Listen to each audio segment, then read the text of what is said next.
Welcome to DNP's Emergency Action Plan training, focusing on severe weather and natural disasters. There are several different types of emergencies that could occur here at DNP. Today we're going to focus on severe weather.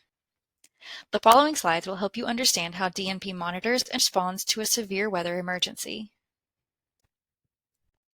First, let's talk about notifications. In the event of a monitored or anticipated severe weather emergency, a message will be sent to all employees using DNP's emergency alert system. If necessary, employees will be asked to shelter in the designated severe weather shelter areas, or directed to follow the protocols listed in the emergency response plan. If a severe weather situation develops without warning, DNP's emergency coordinators will contact department leadership and instruct them to move employees to a designated severe weather shelter area if necessary. Later slides will describe the severe weather shelter areas and other emergency response protocols for all buildings.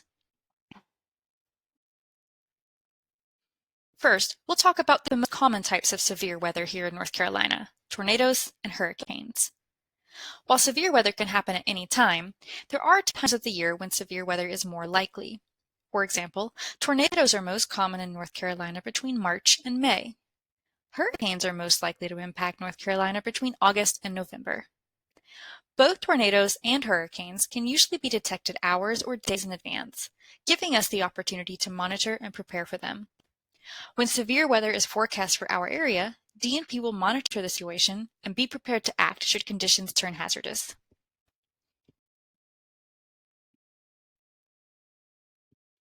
Some less common types of severe weather and natural disasters that could occur here are flooding and earthquakes.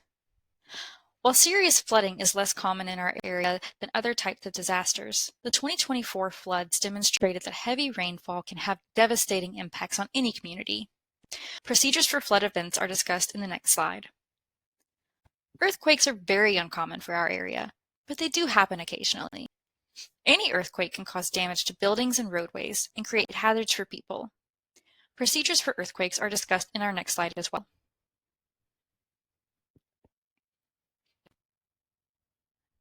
Now let's talk about severe weather or natural disaster response. In the event of a tornado or a severe storm, a warning will be issued, either by the National Weather Service or via DNP's emergency alert system, sometimes by both. If you receive a warning from either the National Weather Service or the emergency alert system, seek shelter at a designated rally point, which will be described in the following slides. Stay away from outside walls and windows.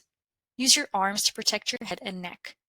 Remain sheltered until the tornado threat is announced to be over. For our production areas, PLM and FGR in specific, stop the flow of chemicals prior to leaving the area if safe to do so. If flooding occurs and you are indoors, be ready to evacuate as directed by the emergency coordinator and/or the designated official. Follow the posted primary or secondary evacuation routes. If you are outdoors, climb to high ground and stay there. Avoid walking or driving through floodwater. If you're in a car and it stalls, abandon it immediately and climb to higher ground.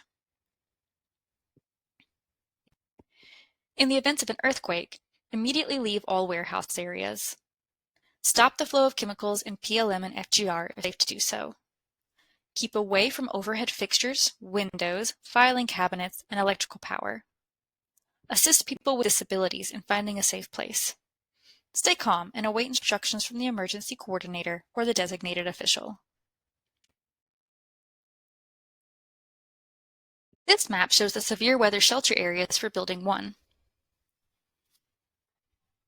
The lobby bathrooms, the hallway from the accounting office to the warehouse, the middle and back offices, technical support, software QA, and product management, FGR9's changing room, FGR8's changing room, and the hallway that run between FGR8 and FGR9 are all severe weather shelter areas for Building 1.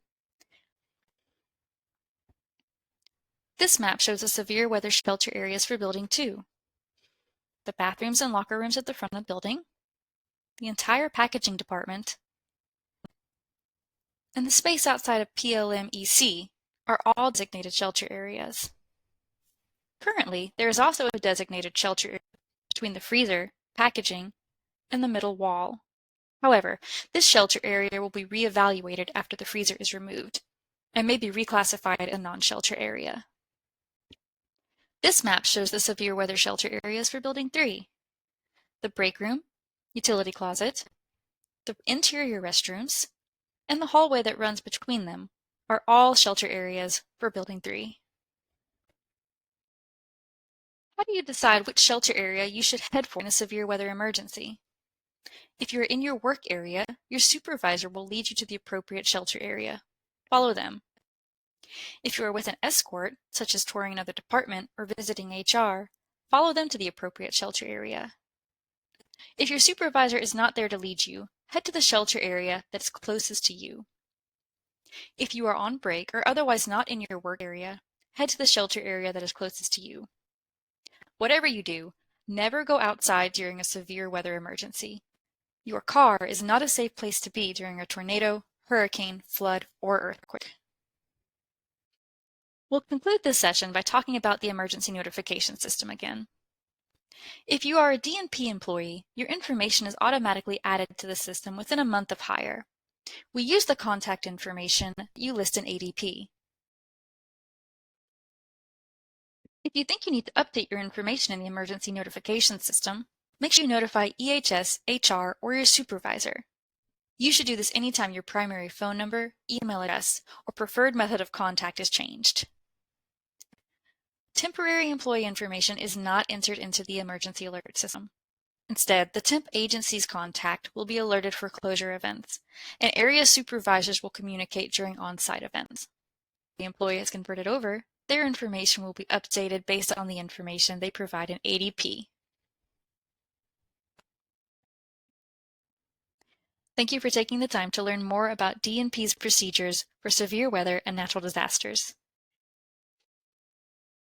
If you have any questions, please talk to your supervisor, EHS, or HR. Have a great day.